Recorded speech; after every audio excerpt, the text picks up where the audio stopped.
Бүгүн 24 январда президент Сооронбай Жээнбеков Коопсуздук кеңешинин жыйынын өткөрдү. Анда Коопсуздук кеңешинин буга чейин болгон 3 отурумунда кабыл алынган чечимдердин аткарылышы каралды.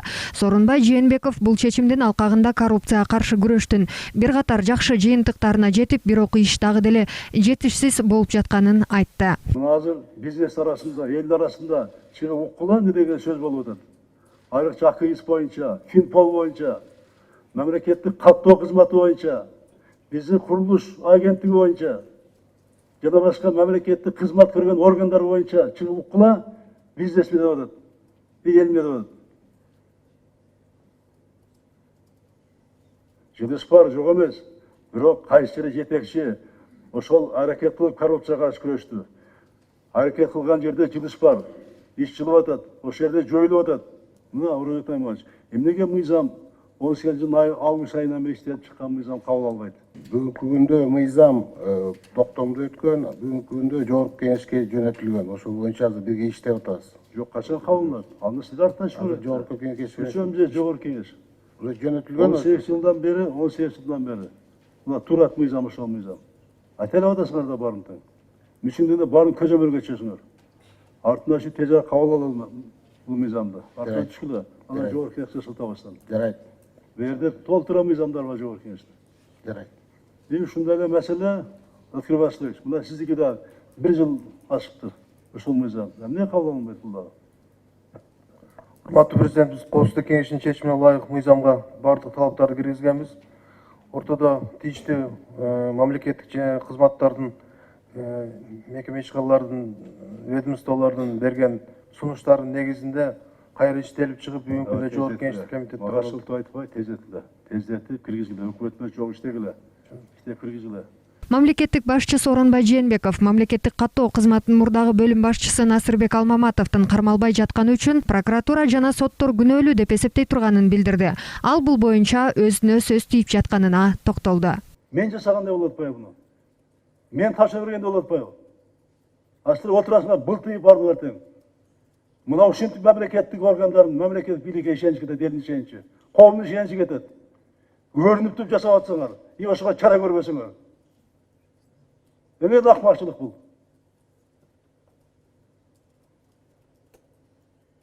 Өзүңөр аралашсыңар. Генеральный прокурор, сот өзүңөр аралашсыңар, ошого чара көрө албай атасыңар, бербей атасыңар. Айтпасам мейли. Мен чоң трибунада айттым филармониядан. Эмнеге чечилме деп. Салтанаттуу мээрекеде айттым. Ошондо мен чара көрбөйсүңөр, декабрда айттым. Менчиңер болсо үйүңөрдө, каалагандай кылгыла. Бул мамлекеттик кызмат, мамлекеттик иш, эл берген иш.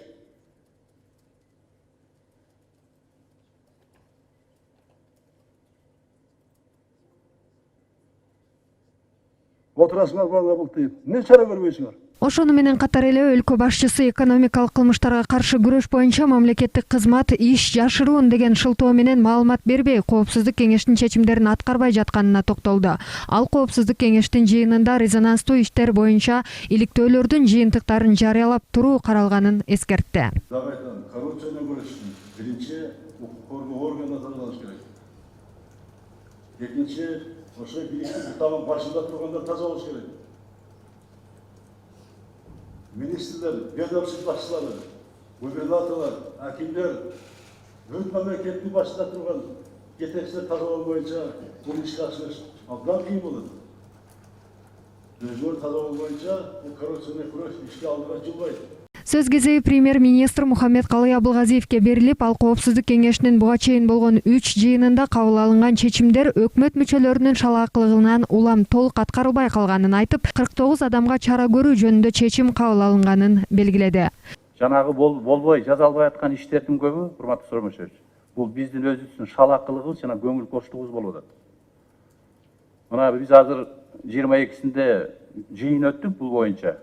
49 адамга чара колдонуп атабыз. Анын ичинде да биз дагы жарыялай турган болуп атабыз. Кийинки өтүүбүз областтын жетекчилери, акимдер, шаардын жетекчилери жана айыл өкмөттөргө чейин жетели деп атабыз. Аткаруучулук тартип жок.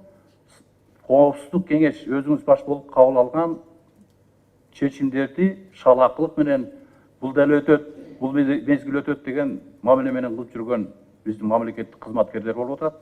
Муну да биз катуу чараларды көрүп тартипке чакырабыз деп ойлойм. Коопсуздук кеңеши Экотех инспекциянын жетекчиси Жолдошбек Жунушевди кызматтан бошотууну сунуштады. Бул тууралуу Коопсуздук кеңешинин катчысы Дамир Сагынбаев журналисттерге билдирди. Ошондой эле ал өкмөткө Коопсуздук кеңешинин 2018-2019 жылдары кабыл алган чечимдерин аткарбаганы үчүн тийиштүү мамлекеттик кызматкерлерге чара көрүү сунушталганын айтты. Социалдык фонддун жетекчиси Медер Эрсалиевге өнөр жай, энергетика жана жер казынасын пайдалануу мамлекеттик комитетинин төрагасы Эмил Осмонбетовго жана анын 2 орун басарына катуу сөгүш берүү сунушталганын айтты. В этом решении Совета Безопасности предусмотрено, что 30 руководителей государственных органов привлекаются к дисциплинарной ответственности. То есть рекомендовано правительству и рекомендовано президенту Кыргызской Республики наказать тех людей и тех руководителей, которые не в полном объеме, формально либо шаблонно исполняли те поручения, которые были приняты в коллегиальном образом на заседаниях Совета Безопасности, проведенных в 2018 и 2019 году. Среди наказаний это будут и замечания, и выговоры, и строгие выговоры. 4 человека рекомендованы Советом Безопасности к получению строгих выговоров. Это руководитель социального фонда, это руководитель Государственного комитета промышленности, энергетики и недропользования и 2 его заместителя. Предварительно я еще хочу сказать, что в решении Совета Безопасности прописано впервые, опять же, признать работу государственных органов по реализации решения Совета Безопасности в сфере недропользования неудовлетворительной, о чем было уже сказано депутатом Джеор Кинеша. А решение Совета Безопасности по борьбе с коррупцией в судебных, правоохранительных и надзорных органах и по цифровизации работа государственных органов по реализации данных решений признана недостаточной. Кроме того, решением Совета Безопасности рекомендовано уволить с занимаемой должности руководителя одного из государственных органов, который также продолжал систематически нарушать те рекомендации, которые были направлены и которые были предусмотрены решением Совета Безопасности.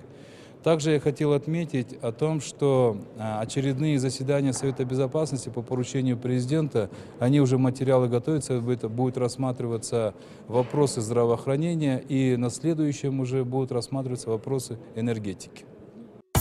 Орчундуу окуялардан кабардар болуу үчүн биздин каналга жазылыңыз.